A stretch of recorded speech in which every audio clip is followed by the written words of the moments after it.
लगातार 3 बार से यहाँ के विधायक रहे हैं। क्या लगता है जनता इस बार दोबारा भरोसा जताएगी? बिना मिथिला के विकास के नीतीश जी को ये पता है कि बिहार का विकास संभव नहीं है। तेजस्वी यादव वादे कर रहे हैं कि 20 महीने में सरकारी नौकरी हर घर में देंगे। 6 तारीख को पता चलेगी। जब 14 को रिजल्ट आएगा ना, पूरे मिथिला में डीएमसीएच का 1862 बेड का नया डीएमसीएच बन रहा है। जो बहुत बवाल मचा था कि एक व्यक्ति स्टेज पे जाता है, नरेंद्र मोदी जी के बारे में अब शब्द का इस्तेमाल करता है। प्रधानमंत्री जी मिथिला से अथाह मोहब्बत करते हैं, तो प्रधानमंत्री जी अथाह मोहब्बत करते हैं तो स्वाभाविक है। कांग्रेस का बंदा अभी इस चीज को क्लियर नहीं हुआ, बताया गया कि नहीं वो कांग्रेस का नहीं, वो बीजेपी का ही। मुख्यमंत्री महिला रोजगार योजना प्रारंभ हुई, जिसमें 1.25 करोड़ महिलाओं को हम लोगों ने 10,000 रुपया भेजा है। राजनीति का स्तर इतना गिर जाएगा, किसी की माँ बहन बेटी। प्रधानमंत्री जी देश के आइकॉन है। नमस्कार, मैं पीडी समाचार देख रहे हैं आप और आपके साथ मैं शकीना मलिक। देखिए हमारा चैनल अभी लगातार आपको चुनावी यात्रा कैप्चर कर रहे हैं और विधायक जी के रिपोर्ट कार्ड से भी हम आपको रूबरू करा रहे हैं। हमारा प्रोग्राम विधायक जी का रिपोर्ट कार्ड में आप सभी का बहुत बहुत स्वागत है। अभी हम लोग दरभंगा के शहरी क्षेत्र में हैं, जहाँ पर जनता से भी मुखातिब हो रहे हैं और क्या कुछ इस बार तैयारी है। विधायक जी से भी कोशिश कर रहे हैं कि उनसे भी बातचीत करें और जनता के लिए क्या कुछ नए प्लान ला रहे हैं। इस बार चुनाव के क्या कुछ नए मुद्दे होंगे। दरअसल आपको बता दें कि दरभंगा से अभी वर्तमान के विधायक संजय सरावगी जी हमारे साथ मौजूद हैं। आपका बहुत बहुत स्वागत है हमारे चैनल। आपको भी नमस्कार। आप दरभंगा आए और दरभंगा में घूम रहे हैं, इसके लिए आपको भी बहुत बहुत धन्यवाद कि इसी बहाने, चुनाव के बहाने ही आप लोग कम से कम दरभंगा आए। बहुत बहुत शुक्रिया। अभी हम जनता से भी मुखातिब हो रहे हैं, आप भी यहाँ का वर्तमान माहौल देख रहे हैं। इस बार चुनाव प्रचार में नरेंद्र मोदी खुद ही आएंगे, आप लोगों के लिए जनता से रूबरू होंगे। तो इस बार का जो चुनाव है, इस बार आप लगातार 3 बार से यहाँ के विधायक रहे हैं। क्या लगता है जनता इस बार दोबारा भरोसा जताएगी? जिस तरीके से तेजस्वी यादव वादे कर रहे हैं कि 20 महीने में सरकारी नौकरी हर घर में देंगे। पहले तो करेक्ट कर लीजिए, 3 बार नहीं, मैं 5 बार से यहाँ का लोगों ने मुझे चुना है। 5 बार से लोगों ने आपको चुना है? जी, 5 बार से मैं यहाँ जनप्रतिनिधि के रूप में मैं अपने क्षेत्र के परिवारजनों की सेवा कर रहा हूँ। और जहाँ तक तेजस्वी यादव जी की आपने बात कही, उनको पता है उनको आना नहीं है। और कुछ दिन थे पहले उनके पिताजी गरीबों से जमीन लिखवा के नौकरी दिए थे, और जिनके राष्ट्रीय अध्यक्ष सजा याफ्ता हैं, कोर्ट के द्वारा सजा मिली, सजा भुगत के आए हैं, उस पार्टी के बारे में क्या कह रहे हैं? जिन्होंने भ्रष्टाचार बिहार को जो लूटा है इन लोगों ने, जब इनकी सरकार थी, अपराध और अपराधियों को सत्ता का संरक्षण प्राप्त था।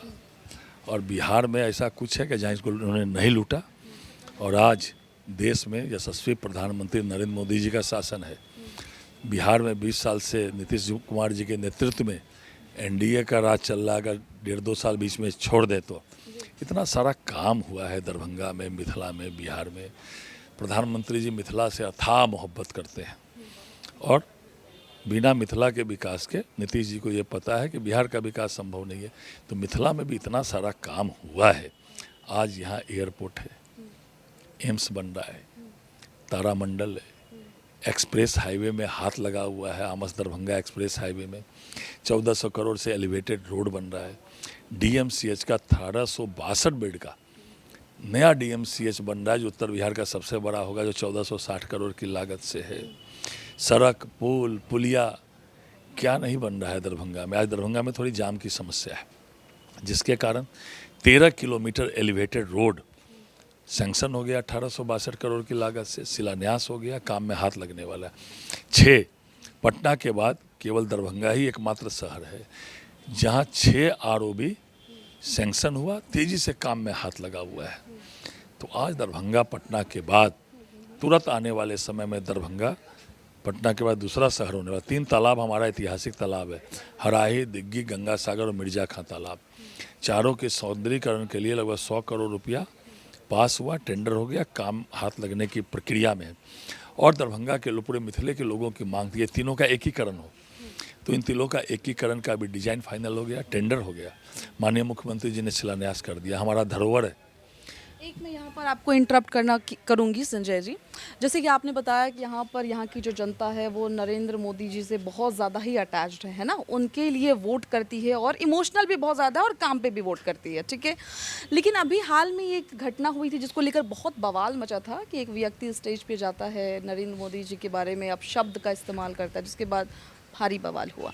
तो क्या जनता कुछ गुस्से में है क्या? मैंने आपको बोला प्रधानमंत्री जी मिथिला से अथाह मोहब्बत करते हैं, तो प्रधानमंत्री जी अथाह मोहब्बत करते हैं तो स्वाभाविक है यहाँ के लोग भी अथाह मोहब्बत करते हैं। मैं उस पर आ ही रहा था। जो प्रधानमंत्री जी के माता जी को के बारे में अपशब्द कहा गया, गालियां दी गई कांग्रेस के मंच से। कांग्रेस का बंदा अभी इस चीज़ को क्लियर नहीं हुआ, बताया गया कि नहीं वो कांग्रेस का नहीं, वो बीजेपी का ही है। आपको पता नहीं है? पता नहीं कैसे आपको पता? आप बताइए, हम आपसे जानने की कोशिश कर रहे मैं बोल रहा हूँ जी।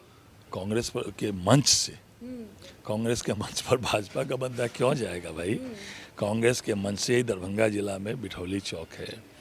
जिस तरह से अपशब्द का इस्तेमाल किया गया और क्यों किया गया, एक विशेष संप्रदाय के वोट को पोलराइज करने के लिए, और आम जन में जितना गुस्सा है आप कल्पना नहीं कर सकते। आपको इसकी परिणति 6 तारीख को पता चलेगी।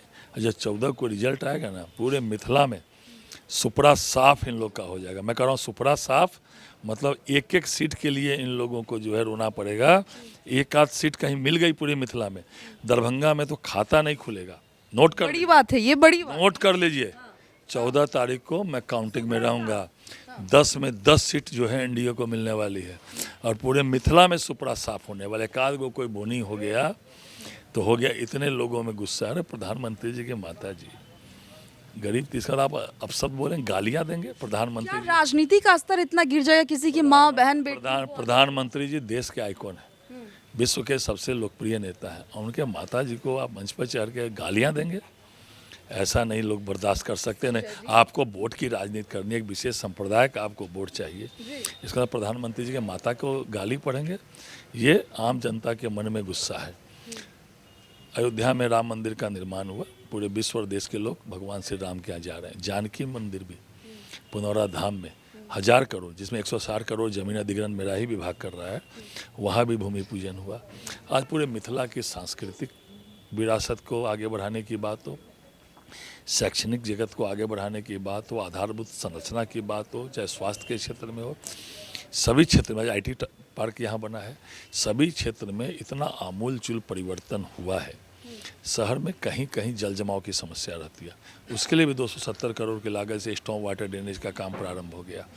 कहने का तात्पर्य इतना विकास हुआ है, और लोगों का व्यक्तिगत भी सरकार ने बहुत किया है। 125 यूनिट बिजली सब्सिडी कर दी 100%। 70% लोगों को आज 1 रुपया भी नहीं देना पड़ रहा है जो घरेलू विद्युत उपभोक्ता है। बाकी भी 30% को 125 यूनिट बिजली का पैसा कट के मिल जा रहा है। 400 से 1100 रुपये हम लोगों ने सामाजिक सुरक्षा का पेंशन कर दिया। आज चाची दादी से जाके पूछिए, जो हमारे दिव्यांग भाई बहन हैं उनसे पूछिए, जो हमारी विधवा बहन है उनसे पूछिए, प्रत्येक 10 तारीख को उनके खाते में 1100 रुपया आज जा रहा है। एक बड़ा सवाल है संजय जी, जो जनता का सवाल है, हम जनता की सवाल आपके पास लेके आए हैं और हम ये कोशिश करेंगे कि उन तमाम सवालों के आप ऐसे जवाब दें जो चुनाव पे एक अच्छा असर डालें। दरअसल अभी आपने जिस तरीके से बात कहा, जब मैंने प्रधानमंत्री नरेंद्र मोदी जी का जिक्र किया, आपने कहा कि उनकी माँ को गाली पड़ा, लेकिन जनता और कांग्रेस का ये कहना है कि प्रधानमंत्री जी खुले मंच से कांग्रेस की तरफ महिलाओं को ये बोलते हैं जर्सी गाय, 50 लाख की गाय। ये देखिए, ये बवाल का मुद्दा है। तो हम चाह रहे थे कि क्या वाकई में इस तरीके का सोच बीजेपी लेकर आगे? नहीं, प्रधानमंत्री जी तो सभी लोगों का सम्मान करते हैं, सभी समाज के, सभी संप्रदाय के लिए काम करते हैं। आज अगर गरीब कल्याण की योजना चल रही है, 5 किलो तक आयुष्मान भारत में 5 किलो तक अनाज फ्री मिल रहा है, या 5 लाख तक का आयुष्मान भारत फ्री मिल रहा है, तो समाज के सभी वर्गों के लिए मिल रहा है। आज अगर किसान समृद्धि योजना चल रही है, साल में 6000 रुपये हमारा किसान भाई बहनों को जा रहा है, तो समाज के सभी वर्गों के लिए जा रहा है। आज बिहार में मुख्यमंत्री महिला रोजगार योजना प्रारंभ हुई, जिसमें 1.25 करोड़ महिलाओं को हम लोगों ने 10,000 रुपया भेजा है। चुनाव से पहले अभी नीतीश जी जो ने दिया, भेज दिया 1.25 करोड़ महिलाओं को 10,000 रुपया भेज दिया अपने पैरों पर खड़ा होने के लिए। चुनाव के बाद भी जाएगा ना? मेरी बात सुन लीजिए ना, जब योजना कोई स्वीकृत होती है तो चुनाव के पहले और चुनाव के बाद की योजना नहीं होती है, वो बिहार सरकार विपक्ष का ये इल्जाम। विपक्ष तो बोलता है, क्या बोलता है, क्या अफवाह फैलाता है। वो तो बोलता है रिफंडेबल है। इससे ज़्यादा झूठ जो है, फरेब, आम जनता जान रही है। ये आर्थिक मदद है महिलाओं को अपने पैरों पर खड़ा होने के लिए। महिलाएं बिहार में नौकरी करने वाली नहीं, नौकरी देने वाली बने। इसके लिए 10-10 हज़ार रुपये एडवांस दिया गया। वो जो रोजी रोजगार उन्होंने चयन किया है, किस तरह के रोजगार करें, वो सही से करेंगे तो 2 लाख तक और उनको आर्थिक मदद जाने वाली है। 1.25 करोड़ महिलाओं के खाते में ये राशि चली गई। जो बचे हुए महिलाएं बिहार की, उनके भी प्रोसेस में, उनके भी खाते में जाएगी। और ये कैबिनेट से पास हुआ है। और हम लोगों ने कैबिनेट से एक चीज़ और पास किया है, और मुख्य सचिव की अध्यक्षता में कमेटी बना दी। आगे 5 साल में 1 करोड़ तक सरकारी नौकरी और रोजगार देंगे। पिछली बार भी हम लोग बनाए थे, उसे चौगुना हम लोगों ने सरकारी नौकरी और रोजगार दिया।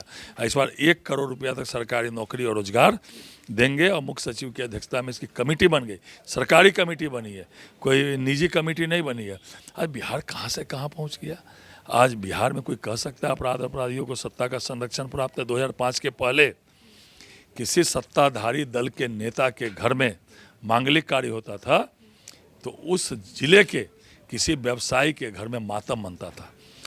शोरूम से गाड़ियां उठा ली जाती थी, सोनार के घर से जेवर उठा लिए जाते थे, बनिया के दुकान से खाने पीने का सामान उठा लिया जाता था। किसी की हिम्मत थी 1 रुपया मांग लेता तो उसके जीवन का वो अंतिम दिन होता था। और आज कोई भी जाता है तो पहले पैसा देता है। ये बदलाव है। 5-6 बजे के बाद महिलाएं निकल सकती थी, आज जाके देखिए 12 बजे रात तक, आज सैकड़ों की संख्या में आज पुरुष पीछे और महिलाएं आगे हैं। ये है हमारा बिहार। और इस बिहार में जो हम लोगों ने काम किया है, 14 तारीख को ईवीएम खुलने वाला है। थम्पिंग मेजॉरिटी से फिर से एनडीए की सरकार बनने वाली है। महागठबंधन खंड खंड है, खंड खंड में बटा हुआ है। और हम 5 एनडीए एकजुट होकर 5 पांडव की तरह लड़ रहे हैं। 5 पांडव। एक आखिरी और अहम सवाल होगा आपसे कि इस बार अगर आपकी सरकार आती है तो जनता के लिए क्या कुछ नए प्लान के साथ आप लोग वापस आएंगे? हम लोगों ने सेट कर दिया है, आगे का एजेंडा सेट कर दिया। अभी हम लोगों ने पूरे बिहार में उद्योगों के लिए इस बार मुद्दा रोजगार का है। मैं बता रहा हूँ आपको, मैं उसी पर आ रहा हूँ। प्रत्येक महिला को 2,10,000 तक मुख्यमंत्री महिला रोजगार योजना से जो है राशि देना, उसको अपने पैरों पर स्वावलंबी बनाना। पूरे बिहार के प्रत्येक राज्य में इंडस्ट्रियल स्टेट खोल रहे हैं। 14,000 एकड़ तक ज़मीन हम लोग अधिग्रहण कर रहे हैं। देश आज़ादी के बाद आज तक 7,000 एकड़ जो है उद्योग के लिए जो है ज़मीन अधिग्रहण हुई थी। अभी हम लोग 14,000 एकड़ ज़मीन अधिग्रहण कर रहे हैं। अडानी को भागलपुर ज़िले में 1,000 एकड़ से ज़्यादा, मेरा ही विभाग है, 1 रुपया में ज़मीन दिया। इतना बड़ा वहाँ जो है तो लेकर भी बड़ा बवाल हुआ कि 1 ही रुपए में ज़मीन का वैल्यू। जब रोजगार का साधन सृजन करना है, इतना बड़ी इंडस्ट्री जिसमें लाखों लोगों को रोजगार मिलेगा, बाय प्रोडक्ट की छोटी छोटी इंडस्ट्री खुलेगी, तो सरकार को तो कुछ नीतिगत निर्णय करना ही पड़ेगा। इन लोगों ने, राजद वाले ने, उन लोगों के लिए क्या कुछ मुआवजे के तौर पर सरकार ने दिया? नहीं देंगे, जो भी पैसा, क्या कुछ प्लान किया है? वहाँ सरकारी ज़मीन है, वो सरकारी ज़मीन है, तो सरकारी ज़मीन सरकार को अधिकार है देने की। तो हम लोगों ने 1 रुपया में दिया, कोई निजी ज़मीन लेकर नहीं दिया। बवाल तो ये भी है कि निजी जमीन भी गए हैं वहाँ पर, लोग रो रहे हैं, लोग बिलख रहे हैं कि हमारी जमीन की कीमत महज मैं आपको बता देता हूँ, जिसकी भी निजी ज़मीन होगी नियम संगत, उनकी ज़मीन नहीं ली जाएगी। अगर नियम संगत किसी की निजी ज़मीन होगी तो उसको मुआवजा बिहार की सरकार देगी। ये बिहार का राजस्व एवं भूमि सुधार मंत्री बोल रहा है। तो मैं आ रहा था रोजगार पे, तो अडानी की इतनी बड़ी विश्वस्तरीय कंपनी को हम लोगों ने 1,000 एकड़ ज़मीन दी है, क्योंकि ये राजद वाले, महागठबंधन वाले ने पूरा बिहार का माहौल बिगाड़ा था, जिसके कारण दूसरे राज्य के लोग आते नहीं थे रोजी रोजगार के लिए, इंडस्ट्री के लिए। जो आते थे उनका अपहरण हो जाता था। तो आज पूरे बिहार में नए हम लोग इंडस्ट्रियल स्टेट खोल रहे हैं, फूड पार्क बन रहा है, और हम लोगों ने अपनी इन्वेस्टमेंट पॉलिसी बनाई है। जो बड़े उद्योग लगाएंगे उनको 25 एकड़ तक ज़मीन फ्री देंगे, उससे छोटे वाले को 10 एकड़ तक बिजली ज़मीन फ्री देंगे। और अडानी ने इतना इन्वेस्टमेंट किया तो उनको 1,000 एकड़ ज़मीन हम लोग 1 रुपया में दे रहे हैं। पूरे बिहार में इन्वेस्टमेंट का माहौल आने वाले समय में बनने वाला है। पूरा देश बिहार की ओर देख रहा है, वहाँ पूरे देश के उद्योगपति बिहार की ओर देख रहे हैं, क्योंकि बिहार 14 करोड़ लोगों का बिहार है। बिहार जो है, बिहार में जो है कंज्यूमर स्टेट है। आने वाले समय में पूरे देश के और विदेश के उद्योगपति यहाँ आएंगे और ये भी हमारा प्रोडक्शन स्टेट होगा। ये आज पूरे बिहार में माहौल बन रहा है। इसीलिए एनडीए की थंपिंग मेजोरिटी से सरकार बनने वाली है। इसमें कहीं कोई अतिशयोक्ति। मैं पुनः कह रहा हूँ, दरभंगा में 10 सीट 14 तारीख को, पिछली बार 9 सीट थी, एक कसर रह गई थी, वो भी कसर इस बार समाप्त होने वाली है और जो है सरकार बनने वाली है। बहुत शुक्रिया आपका संजय जी। देखिए, हमारा शो जो है विधायक जी का रिपोर्ट कार्ड, जिसमें हमने अभी विधायक जी से बातचीत की, जो यहाँ के 5 बार से लगातार विधायक बनते हुए आ रहे हैं और इन्होंने इस बार बड़े दावे किए हैं। देखना ये है कि क्या इस बार जनता दोबारा भरोसा जताती है। दरअसल हम यहाँ इनके पास आए थे तमाम कड़े मुद्दे लेकर, तमाम वैसे सवाल लेकर जो जनता के सवाल थे। उन तमाम मुद्दों पर इन्होंने बेझिझक होकर जवाब दिया। फिलहाल इस जवाब से आप कितना संतुष्ट हैं? आप अपनी राय हमारे साथ कमेंट बॉक्स में जरूर साझा करें। चैनल को लाइक, शेयर, सब्सक्राइब करना बिल्कुल भी ना भूलें। मुझे दे इजाजत, धन्यवाद।